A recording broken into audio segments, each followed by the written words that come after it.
தமிழகத்துக்கு ஒரு முக்கியமான கனமழை எச்சரிக்கை வந்திருக்கு. அடுத்த சில நாட்களுக்கு வானிலை எப்படி இருக்கப் போகுது? நாம என்னென்ன விஷயங்களுக்கு தயாரா இருக்கணும்? வாங்க எல்லாத்தையும் விரிவா பார்க்கலாம். முதல்லயே முக்கியமான விஷயத்த சொல்லிடுறேன். அடுத்த 2 நாளைக்கு தமிழ்நாட்டுல பல மாவட்டங்கள்ல கனமழை கொட்டி தீர்க்கப் போகுதுன்னு வானிலை ஆய்வு மையம் எச்சரிச்சிருக்காங்க.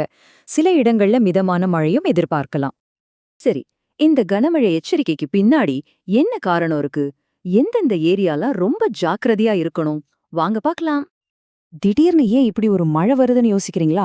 அதுக்கு காரணம் கிழக்கு திசையிலிருந்து வீசுற காத்தோட வேகத்துல ஒரு சின்ன மாற்றம் ஏற்பட்டிருக்கு.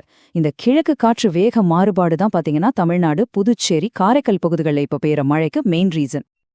இந்த மழை மட்டும் தனியா வரலங்க, கூடவே இன்னும் சில விஷயங்களையும் கொண்டு வர போகுது. அது என்னென்னு தெரிஞ்சுக்க வேண்டாமா? ரொம்ப கவனமா கேளுங்க. அதிகாலை நேரத்துல குறிப்பா 4 மணிலிருந்து 8 மணி வரைக்கும் பயங்கரமான பனிமூட்டம் இருக்குமாம். அது மட்டுமல்ல, மணிக்கு 40 கிலோமீட்டர் வேகம் வரைக்கும் பலமான காத்தும் வீசும். அப்புறம் டெம்பரேச்சரும் 2-3 டிகிரி குறைய போகுது. சோ நல்ல ஸ்வெட்டர்லாம் எடுத்து வச்சுக்கோங்க. ஓகே, இப்ப நம்ம தலைநகர் சென்னையோட நிலைமை என்னன்னு பாப்போமா?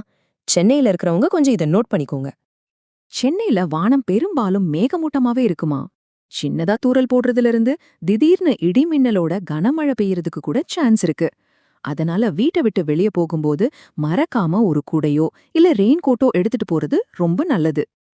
இப்ப நம்ம பார்க்க போறது ரொம்ப ரொம்ப முக்கியமான ஒரு எச்சரிக்கை, குறிப்பா நம்ம மீனவ நண்பர்களுக்காக.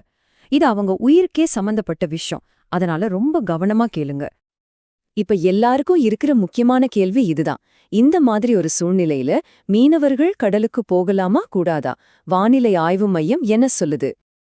இதோ அவங்களோட நேரடியான பதில். கண்டிப்பா கடலுக்கு போகக்கூடாது. ஏன்னா தென்தமிழக கடலோர பகுதிகள், மன்னார் வளைகுடா, குமரிக்கடல் பகுதிகள்ல மணிக்கு 35-45 கிலோமீட்டர் வேகத்துல பயங்கரமான சூறாவளி காத்து வீசும்னு சொல்லியிருக்காங்க. யோசிச்சு பாருங்க, இந்த வேகத்துல காத்தடிச்சா கடல்ல பெரிய பெரிய அலைகள் உருவாகும், படகுகள் கவிழ்றதுக்கு நிறைய வாய்ப்பு இருக்கு. இது சாதாரண எச்சரிக்கையில ரொம்ப தீவிரமான எச்சரிக்கை. சரி, இந்த 2 நாள் கனமழை முடிஞ்சதுக்கு அப்புறம் என்ன ஆகும்? வானிலை பழையபடி நார்மல் ஆகுமா? வாங்க அடுத்த சில நாட்களுக்கு என்ன கணிப்புன்னு பார்க்கலாம். இங்க ஒரு இன்ட்ரெஸ்டிங்கான விஷயம் இருக்கு. வரப்போற நாட்கள்ல மழையோட தீவிரம் கொஞ்சம் கொஞ்சமா குறையுமாம். ஆனா வெயிலும் பெருசா அடிக்காது. வானம் தொடர்ந்து மேகமூட்டத்தோட ஒரு மாதிரி மந்தமாவே இருக்கதான் வாய்ப்பு அதிகம். அது மட்டும் இல்ல, சில மாவட்டங்கள்ல டிசம்பர் 18ஆம் தேதி வரைக்கும் கூட லேசான மழையும் அப்பப்போ இடியோட மழையும் தொடரலாம்னு சொல்லிருக்காங்க. அதனால மழை முழுசா நின்னுடுச்சுன்னு உடனே முடிவு பண்ணிடாதீங்க. இந்த எல்லா கவலைக்கு நடுவுலயும் ஒரு ஆறுதலான செய்தியும் வந்திருக்கு. இப்போதைக்கு தமிழ்நாட்டை நோக்கி எந்த ஒரு புது புயலும் உருவாகிறதுக்கு வாய்ப்பே இல்லைன்னு சென்னை வானிலை ஆய்வு மையம் தெளிவா சொல்லிட்டாங்க. இது உண்மையிலேயே ஒரு நல்ல செய்திதான். ஓகே, கனமழை, பலத்த காத்து, ஒரே பனிமூட்டம், அப்புறம் டெம்பரேச்சர் வேற குறையுது. இந்த எல்லா மாற்றங்களையும் இப்ப நாம பார்த்துட்டோம். இப்ப உங்களுக்கான கேள்வி இதுதான். இந்த எல்லா வானிலை மாற்றங்களையும் சமாளிக்க நீங்க தயாரா இருக்கீங்களா?